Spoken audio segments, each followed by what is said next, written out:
हिंद दोस्तों, स्वागत है आपका जीनियस स्टडी पर। देखिए अभी जो हम पढ़ने वाले हैं साइंस के बारे में पढ़ने वाले हैं। ठीक है, साइंस का हम शुरू से शुरू करेंगे। मतलब सबसे पहले जो चैप्टर आता है साइंस में उसका शुरुआत करेंगे। और देखिए सबसे पहले साइंस को समझेंगे कि साइंस होता क्या है। देखिए साइंस आखिर है क्या। तो साइंस क्या है, आपके आसपास जितना भी वस्तुएं दिखता है या फिर प्रकृति की हो या फिर मानव निर्मित हो, जितनी भी वस्तुएं दिखती है उसका ही तर्क के आधार पर और उसके प्रमाण के आधार पर उसका अध्ययन किया जाता है। वही क्या है, विज्ञान है। वही क्या है, विज्ञान। यानी कि जिसका हम अध्ययन, जिसके बारे में, चाहे किसी चीज के बारे में ना, उसका हम उसके तर्क के आधार पर और उसका प्रमाण के आधार पर हम उसका अध्ययन करते हैं, उसके बारे में अध्ययन करते हैं। तो वही क्या है, विज्ञान है। ठीक है, देखिए बिना प्रमाण का विज्ञान साबित में, मतलब वो विज्ञान नहीं हो सकता है। जिस चीज का प्रूफ है, जिस चीज का प्रमाण है, वही सिर्फ विज्ञान है। उसके अलावा कोई भी विज्ञान नहीं है। ठीक है, और देखिए विज्ञान के 3 शाखा होते हैं। आपको पता होगा विज्ञान के 3 शाखा होते हैं। एगो होता है फिजिक्स, केमिस्ट्री और बायोलॉजी। फिजिक्स और केमिस्ट्री और बायोलॉजी। ठीक है, 3 शाखा होते हैं साइंस के, यानी कि विज्ञान के। ठीक, साइंस में से हम सबसे शुरुआत जो करने वाले हैं वो बायोलॉजी से करने वाले हैं। ठीक है, कहाँ से करने वाले हैं, बायोलॉजी से। बायोलॉजी में हम सबसे पहले पढ़ेंगे बायोलॉजी क्या है, बायोलॉजी और इसका सबसे पहला चैप्टर। देखिए हम शुरू जो कर रहे हैं क्लास 9 का कर रहे हैं। क्लास 9 का सबसे फर्स्ट चैप्टर है कोशिका चैप्टर। ठीक है, उसका हम आगे चर्चा करेंगे अभी। तो सबसे फर्स्ट देखिए, अगर आपको मतलब पूरा अगर बायोलॉजी को अच्छे से समझना है तो आपको शुरू से पढ़ना पड़ेगा। और देखिए 10th उसी का अच्छा होगा जिसका 9th पढ़ा होगा। और कोशिका एक ऐसा चैप्टर है जो कि बिना पढ़े आप विज्ञान को, मतलब बायोलॉजी को आप नहीं पढ़ सकते, हम नहीं जान सकते हैं। इसीलिए यह क्या है, यह नींव है एक तरह से।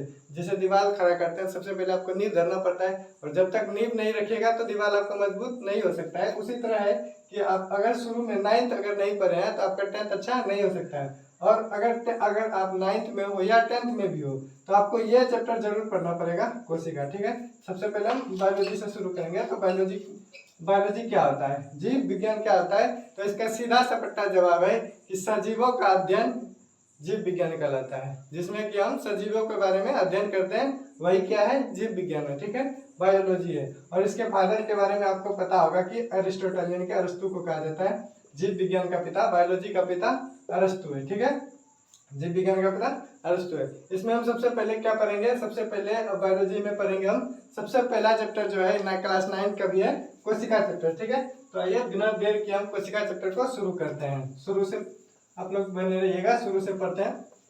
और देखिए यहाँ पे आपको हर एक क्लास मिल जाएगा आपको इस चैनल पे, और बिल्कुल फ्री में मिल जाएगा। अब अगर 2027 में आप बोर्ड एग्जाम देने वाले हैं क्लास 10th का, तो आप यहाँ से तैयारी कर सकते हैं बिल्कुल फ्री में, और अच्छे से तैयारी कराई जाती है। आप लोग यहाँ से तैयारी कर सकते हैं। ठीक है, तो आइए शुरू करते हैं सबसे पहले कोशिका चैप्टर। ठीक है,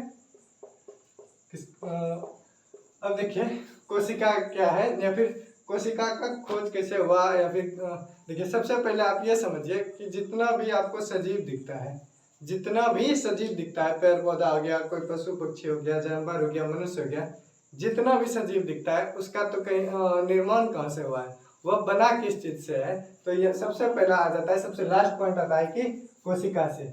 आपके नजर में जितना भी सजीव आता है सबका निर्माण कहाँ से हुआ है, तो कोशिका से। सबका निर्माण कहाँ से हुआ है, कोशिका से। ठीक है, सबसे पहले कोशिका। देखिए एक वैज्ञानिक थे रॉबर्ट हुक, एक वैज्ञानिक थे रॉबर्ट हुक। ठीक, रॉबर्ट हुक ने माइक्रोस्कोप बनाया था। ठीक, माइक्रोस्कोप बनाया था इन्होंने, और माइक्रोस्कोप के थ्रू इन्होंने 1665 ईस्वी में देखा। 1665 ईस्वी में इन्होंने एक कोर का टुकड़ा लिया और उसमें माइक्रोस्कोप के थ्रू जूम करके देखने लगा। और जूम करके देखने पर इनको मतलब मधुमक्खी जैसी संरचनाएं दिखने लगी, सूक्ष्म एकदम छोटा छोटा संरचना दिखने लगा, जिसको इन्होंने नाम रख दिया, जिसका नाम कर दिया उन्होंने सेल। सेल यानी कि कोशिका, कोशिका को ही सेल कहते हैं। तो रॉबर्ट हुक ने सबसे पहले खोज किसका किया, कोशिका का। कोशिका का खोज सबसे पहले रॉबर्ट हुक ने किया। लेकिन देखिए इन्होंने जिस कोशिका का खोज किया था वह मृत कोशिका थी। क्या थी, मृत कोशिका। तो रॉबर्ट हुक ने जिस कोशिका की खोज की वह मृत कोशिका थी। बाद में एक और वैज्ञानिक आया 1674 ईस्वी में, तब तक माइक्रोस्कोप थोड़ा सा और एडवांस हो चुका था। तो 1774 में आए एंटन ल्यूवेनहॉक आए, ठीक है। तो ल्यूवेनहॉक ने जीवित कोशिका की खोज कर दी। मृत कोशिका की खोज किसने की थी? तो रॉबर्ट हुक ने। सबसे पहले कोशिका की खोज रॉबर्ट हुक ने की थी। उसके बाद ल्यूवेनहॉक आए, इन्होंने जीवित कोशिका की खोज की, इसकी जीवित कोशिका की, ठीक है। जीवित कोशिका की खोज इन्होंने जीवाणुओं में की। इन्होंने जीवाणुओं को देखा, प्रोटोजोआ को देखा, जो कि एक कोशिकीय जीव, आगे बताएंगे, एक कोशिकीय जीव और बहुकोशिकीय जीव। तो इन्होंने ल्यूवेनहॉक साहब ने देखा जीवित कोशिका को, ठीक है। इन्होंने किसको देखा? जीवित कोशिका को, ठीक। अभी इससे आगे और खोज होने वाला है। तो सबसे पहले आप एक चीज समझिए कि जीव पाए जाते हैं दो तरह के, एक कोशिकीय और एक बहुकोशिकीय। एक कोशिकीय, यहाँ नहीं दिखेगा आपको, यहाँ लिख देते हैं, एक कोशिकीय, और दूसरा जीव पाया जाता है बहुकोशिकीय, ठीक है, बहुकोशिकीय। आपको नाम से ही स्पष्ट हो रहा होगा।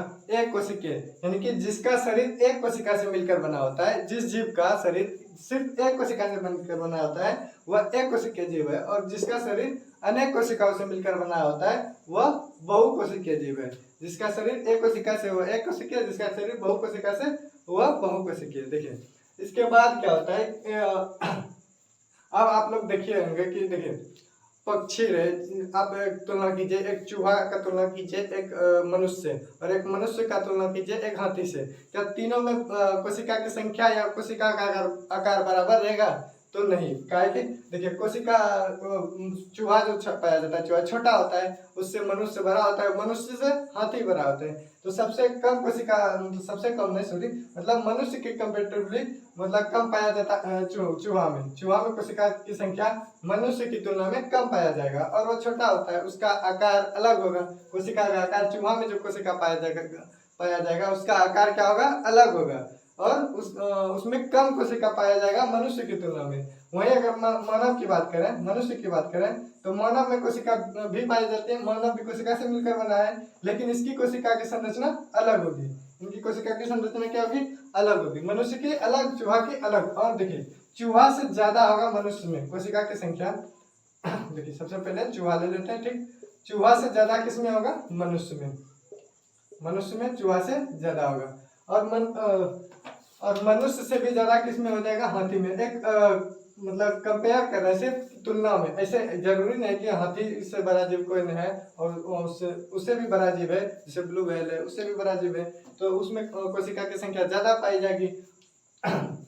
ये आप सिर्फ एक तुलनात्मक देख रहे हैं। ठीक उसी प्रकार से इसमें देखिए वृक्ष में भी, पेड़ पौधे, वृक्ष, ये सब भी तो सजीव है, तो इसमें भी तो कोशिका पाई जाएगी। लेकिन उसमें भी देखिएगा, जैसे छोटा पौधा है, जैसे मान के चलिए कि कोई गुलाब का पौधा है। गुलाब के पौधा की तुलना में अगर बरगद के पौधा को लिया जाए, किसको लिया जाए? बरगद के पौधा को, तो इसमें कम बरगद में तो इसमें कोशिका कम पाई जाएगी इसके तुलना में। किसके तुलना में? बरगद के तुलना में गुलाब में कोशिका कम पाई जाएगी। और देखिए आप बरगद लीजिए, गुलाब लीजिए, ये सब एक कोशिका से मिलकर तो बनी नहीं होते, क्योंकि कोशिका जो होती है बहुत सूक्ष्म होती है, उसको आप खुले आंखों से नहीं देख सकते हैं। आपको देखने के लिए आपको माइक्रोस्कोप का यूज करना पड़ेगा। तो इतना छोटा होता है कि आप उससे एक जीव आपको दिखाई नहीं पड़ सकता है। जैसे आप गुलाब का पौधा तो दिखता है, तो उसमें एक कोशिका थोड़ी होगा, अनेक कोशिका होगा। और जितने भी जीव आपको दिखाई पड़ जाते हैं वे सब बहुकोशिकीय जीव हैं। वह अनेक कोशिकाओं से मिलकर बने हैं, एक कोशिका से मिलकर नहीं बने। ठीक है, उनका शरीर एक कोशिका से अधिक कोशिकाओं से मिलकर बने हैं। और एक कोशिकीय जीव में आ जाता है अमीबा। अमीबा का नाम सुने होंगे आप लोग, नहीं सुने तो आज सुन लीजिए। अमीबा हो गया, जीवाणु हो गया, प्रोटोजोआ हो गया, जीवाणु हो गया, प्रोटोजोआ होगा, ये सब प्रोटोजोआ, ये सब एक कोशिकीय जीव है। कौन कौन? अमीबा, जीवाणु, प्रोटोजोआ, ये सब क्या है? एक कोशिकीय जीव है। और बहुकोशिकीय जीव मनुष्य हो गया, कोई पशु पक्षी हो गया, जीव हो गया, पेड़ पौधे हो गए, वृक्ष हो गया, ये बहुकोशिकीय है। ठीक है, एक कोशिकीय और बहुकोशिकीय में अंतर आप लोग को समझ में आ गया होगा। ठीक है, अब आगे बढ़ते हैं। जैसे कोशिका का खोज होते गया, ठीक है,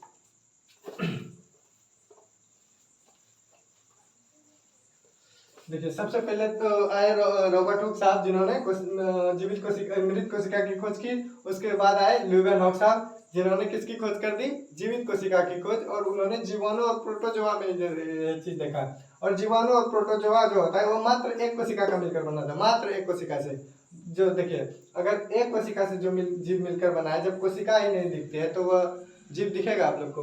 सिंपल आंखों से नहीं देखा जा सकता, उसको माइक्रोस्कोप थ्रू ही देखा जा सकता है। ठीक है,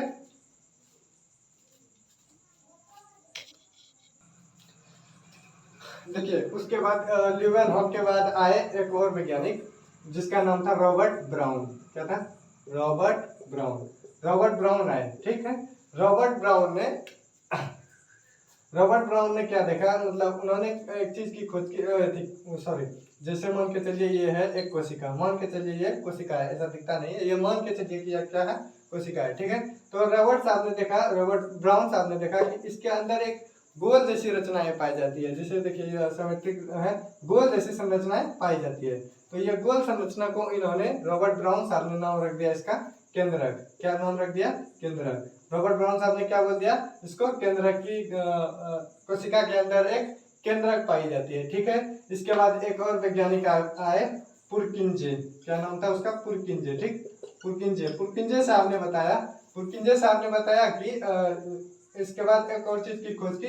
देखिए कोशिका के अंदर उन्होंने देखा कि द्रव टाइप का, लिक्विड टाइप का, जो कि पूरा भी लिक्विड नहीं था, अर्ध तरल उसको बोलते हैं, अर्ध तरल, यानी कि पूरा चिपचिपा टाइप का, लिक्विड टाइप का, इसमें मतलब बहुत सा द्रव टाइप का भरा हुआ था। तो यह इन्होंने देखा, ये पुरकिंजे साहब ने देखा। और ये सब माइक्रोस्कोप का जैसे जैसे विकास होता गया, जैसे माइक्रोस्कोप शुरू में बनाते तो थोड़ा कम जूम कर सकते थे उसको, बाद में धीरे धीरे बढ़ते बढ़ते और उसका विकास हुआ। तो देखिए पुरकिंजे साहब ने इसमें क्या देखा, तो इसमें न्यूक्लियस इसमें जीव द्रव्य को देखा। तो इसमें द्रव टाइप के पदार्थ को देखा। इसी का नाम इन्होंने प्रोटोप्लाज्म या जीव द्रव्य रख दिया। प्रोटोप्लाज्म या जीव द्रव्य बोल लीजिए। तो किसका नाम जीव द्रव्य रख लिया? तो इसमें देखिए कोशिका के अंदर जितने भी द्रव टाइप के पदार्थ थे उसी को पुरकिंजे साहब ने प्रोटोप्लाज्म नाम दे दिया, ठीक है। इतना आप लोग को समझ में आ गया होगा। अभी देखिए इतना, अभी पूरा कोशिका में आगे जैसे जैसे आगे बढ़ता गया और इसमें अलग अलग चीजों की खोज हो गई। बाद में हुआ इलेक्ट्रॉन माइक्रोस्कोप का खोज हो गया। इलेक्ट्रॉन माइक्रोस्कोप की खोज के कारण आप इसमें मतलब बहुत ज्यादा जूम करके देख सकते थे। तो इसमें कोशिका में बहुत सारी चीज को देखने को मिला, जो अभी आगे आप पढ़ेंगे भी, ठीक है। तो फिलहाल अभी किस किस की चीज का कोशिका के अंदर देख लिए, आइए हम उसको लिख देते हैं। एक आप उसका स्क्रीनशॉट ले लीजिएगा, ठीक है। ठीक है, सबसे पहले क्या देखे कोशिका के अंदर उन्होंने, सबसे पहले कोशिका की खोज लिख लीजिए कि कोशिका की खोज किसने की थी। तो कोशिका की खोज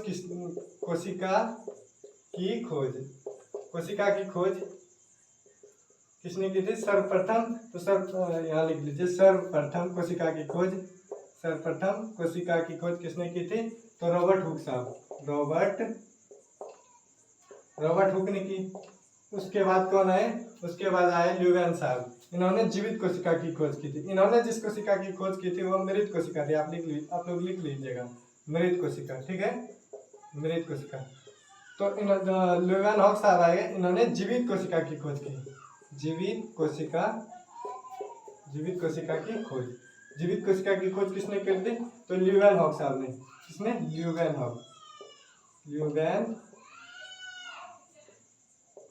ल्यूवेनहॉक, ठीक है। इसके बाद कौन आए? इसके बाद आए रॉबर्ट ब्राउन साहब। कौन आए? Robert brown. इन्होंने कोशिका के अंदर किसकी खोज कर दी? कोशिका में केंद्रक की खोज कर दी। किसने किसकी खोज? केंद्रक की खोज। केंद्रक की खोज किसने की? तो रॉबर्ट ब्राउन साहब ने, रॉबर्ट ब्राउन, ठीक है। उसके बाद एक और वैज्ञानिक आए, पुरकिंजे। क्या नाम था उसका? पुरकिंजे, ठीक, पुरकिंजे, ठीक।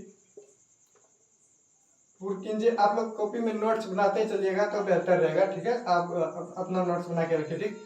पुरकिंजे साहब ने किस चीज की खोज की थी?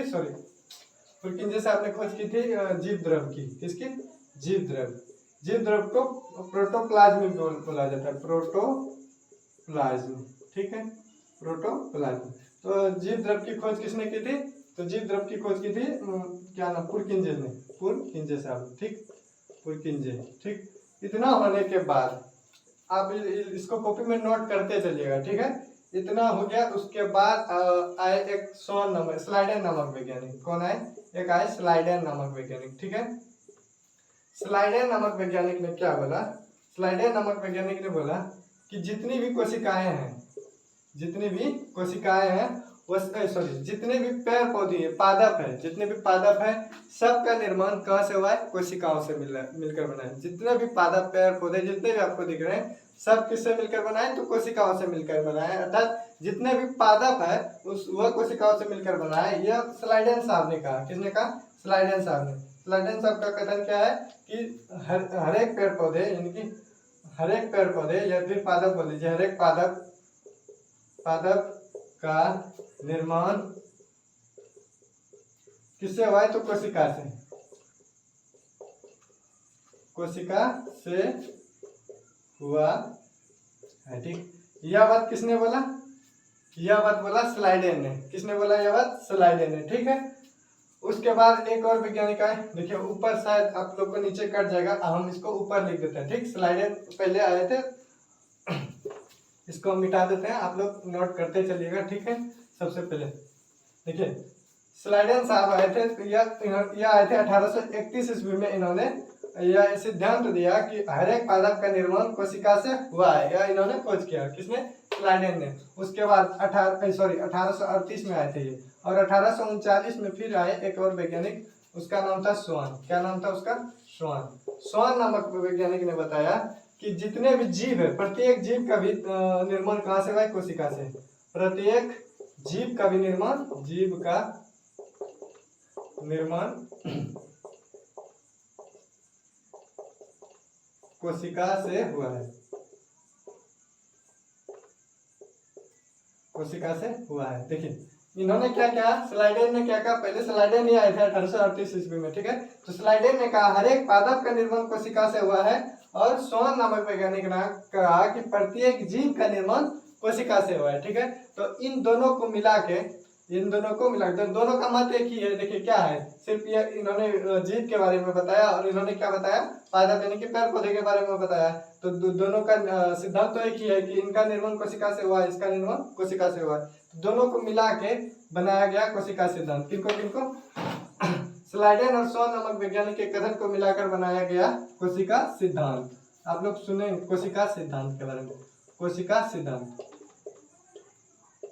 देखिए कोशिका सिद्धांत आप लोगों से पूछा जा सकता है कि कोशिका सिद्धांत क्या है। तो कोशिका सिद्धांत कुछ नहीं है, बस इन्होंने क्या कहा था, बस इसको दोनों को मर्ज करके बोल देना है, और इसमें बोल देना है कि जितने भी जीव जंतु या फिर जितने भी पेड़ पौधे हैं, सबका निर्माण कहाँ से हुआ है? तो सबका निर्माण कोशिका से हुआ है। और इसमें बोले क्या थे? स्वान नामक वैज्ञानिक ने बताया था जीव का निर्माण कोशिका से होता है, और स्लाइडेन ने बताया था कि पादप का निर्माण कोशिका से होता है। यह दोनों को मर्ज करके बोल देना है कि जितने भी जीव जंतु या पेड़ पौधे हैं, सबका निर्माण कोशिका से हुआ है। यही क्या है? कोशिका सिद्धांत हो गया। यही क्या हो गया? कोशिका सिद्धांत है, हो गया। और इससे ज्यादा कुछ नहीं है, ठीक है। इसके बाद देखिए कोशिका सिद्धांत तो आया, उसके बाद एक और चीज आया कि नए कोशिका का निर्माण कहाँ से होगा, ठीक है। इसको मिटा देते हैं,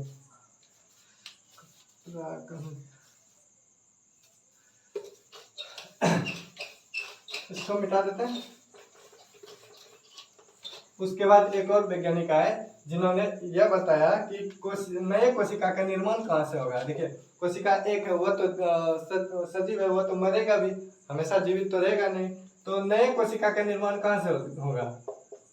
तो नए कोशिका का निर्माण एक सिद्धांत दिया गया, एक वैज्ञानिक है, उन्होंने बताया कि नए कोशिका का निर्माण जितना भी होगा वो पुराने कोशिकाओं से ही होगा, पुराने कोशिका के विभाजन से ही होगा। पहले से जो कोशिका मौजूद है उसी के विभाजन से नए कोशिका का निर्माण होगा, तो पुराने कोशिका से, ठीक है। इसको आप लोग बढ़िया से लिख लीजिएगा ऐसे करके कि नए कोशिका का निर्माण पुराने कोशिका के विभाजन से होता है। लिख लीजिएगा ऐसे, नए कोशिका का निर्माण, नए कोशिका का निर्माण पुराने कोशिका के